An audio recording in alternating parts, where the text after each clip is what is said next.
2019 বিশ্বকাপে বাংলাদেশের বিপক্ষে ম্যাচে ব্যাটিং করেছিলেন সাবেক কিংবদন্তি তারকা মহেন্দ্র সিং ধোনি।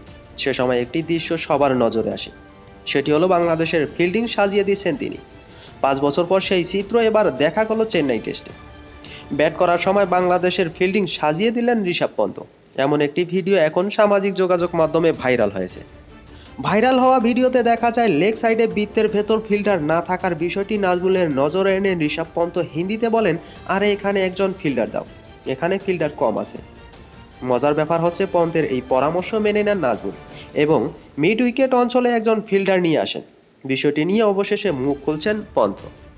রোববার 22 সেপ্টেম্বর ম্যাচ পরবর্তী আলোচনায় এই বিষয়ে জিজ্ঞাসা করলে প্রথমেই হেসে ওঠেন পন্ত।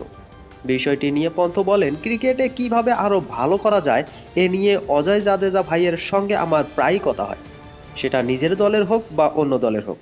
ওখানে তখন ফিল্ডার ছিল না, এক জায়গায় দুজন দাঁড়িয়েছিলেন, আমি তাই বললাম ওখানে একজন ফিল্ডার দাও। 2022 সালের পর এই প্রথম টেস্ট খেললেন পন্ত। বাংলাদেশের বিপক্ষে শেষবার টেস্ট খেলেছিলেন তিনি, তারপরেই গাড়ি দুর্ঘটনায় আহত হন। ক্রিকেট থেকে 16 মাস দূরে ছিলেন পন্ত। এই বছর আইপিএলে খেলেন তিনি, এবার টেস্টেও প্রত্যাবর্তন হলো তার। সেই ম্যাচে 100 রানও করলেন পন্ত। 128 বলে 109 রান করে রাঙান সাদা পোশাকে প্রত্যাবর্তন।